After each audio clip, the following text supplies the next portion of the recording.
Assalamualaikum warahmatullahi wabarakatuh. Salam sehat, salam sejahtera bagi kita semua. Selamat datang kembali di channel Irfan, tempat di mana kita bahas segala hal tentang sepak bola di tanah air, dari yang viral dan inspiratif tentunya. Dan hari ini saya punya kabar yang luar biasa, sebuah tonggak sejarah baru buat sepak bola usia muda Indonesia. Bukan hanya soal kemenangan, tapi soal harapan, masa depan, dan kemungkinan kita untuk berbicara lebih banyak di pentas dunia. Ya, Timnas Indonesia U17 resmi lolos ke Piala Dunia U17 2025. Dan ada 3 pemain keturunan di Eropa yang bisa dan eligible untuk memperkuat skuad Garuda Muda kita. Siapa mereka? Kita bahas tuntas di video ini. Senin 7 April 2025, Stadion Prince Abdullah Al Faisal, Arab Saudi menjadi saksi bisu kemenangan fenomenal Garuda Muda atas Yaman dengan skor telak 4-1. Dengan hasil ini, Indonesia kokoh di puncak klasemen grup C Piala Asia U17. 2 pertandingan, 2 kemenangan, 6 poin. Dan meskipun masih menyisakan 1 laga melawan Afghanistan, posisi 2 besar sudah di tangan. Itu artinya 1 tiket ke Piala Dunia U17 2025 sudah resmi kita genggam. Ini bukan sekedar prestasi, ini adalah panggilan kebangkitan terutama untuk sepak bola usia muda.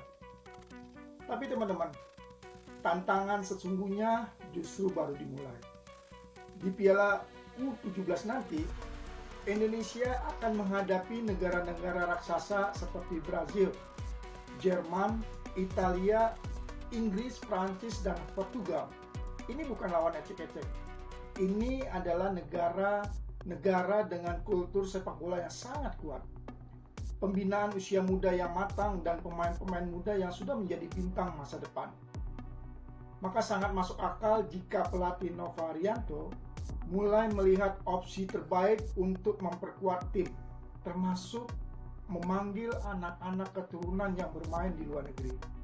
Berikut ini adalah 3 pemain keturunan berdarah Indonesia yang bisa menjadi jawaban untuk tantangan di Piala Dunia U17. Mereka masih muda, berbakat, dan sedang berkembang di klub-klub Eropa. Yang pertama adalah Nicholas Indra Josu.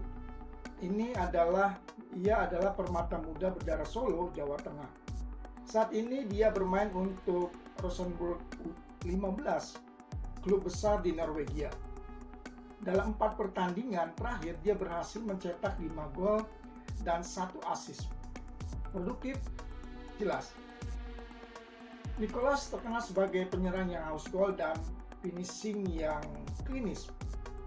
Bayangkan kalau dia mengenakan jersey merah putih dan berdiri sebagai ujung tombak Garuda Muda.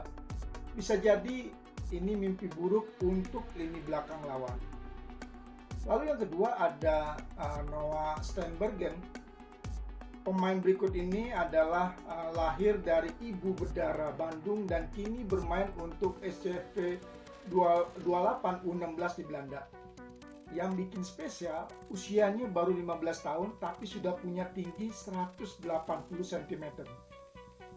Tinggi, kuat, dan main di posisi penyerang. Sebuah kombinasi langka yang sangat dibutuhkan timnas kita. Dan jangan salah, Belanda itu salah satu negara dengan sistem pembinaan terbaik di dunia. Lalu yang ketiga ada Iwan Burgman, berdarah Medan, main di FC Utrecht.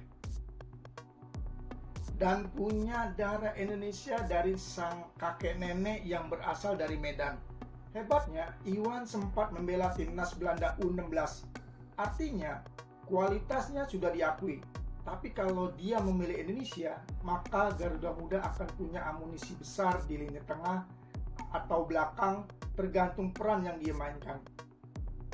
Teman-teman, ini bukan soal mengganti anak negeri, tapi soal memanggil pulang anak bangsa. Mereka berdarah Indonesia punya hak dan rasa untuk membela merah putih. Dan di level seperti Piala Dunia, kualitas jadi sangat penting. Pemain-pemain keturunan ini bisa membawa pengalaman, gaya main Eropa sekaligus membaur dengan semangat juang pemain lokal kita yang sangat luar biasa. Ini adalah kombinasi sempurna antara teknik dan semangat, antara DNA Indonesia dan pengalaman global tentunya. Coach Nova punya PR besar, tapi punya kesempatan emas. Dengan kedalaman skuad yang tepat, dengan pemain-pemain diaspora yang bersedia pulang dan dengan mentalitas yang siap tempur, Indonesia bisa berbicara banyak di Piala Dunia U17 nanti. Tinggal bagaimana PSSI merespon cepat proses administrasi dan jangan sampai telat. Dan itu dia teman-teman, lolos ke Piala Dunia U17 bukan hanya kemenangan di lapangan, tapi juga kemenangan visi dan perencanaan. Sekarang waktunya kita kawal proses ini bersama-sama, suarakan dukungan, beri semangat kepada Garuda Muda, dan tentu kita doakan agar para pemain keturunan ini bisa segera bersatu membela Indonesia. Terima kasih sudah mendengarkan sampai selesai, dan jangan lupa untuk like, komen, dan subscribe supaya teman-teman gak ketinggalan kabar-kabar hangat seputar sepak bola nasional dan pemain keturunan kita di luar negeri. Sampai jumpa di video selanjutnya. Salam olahraga, salam Garuda.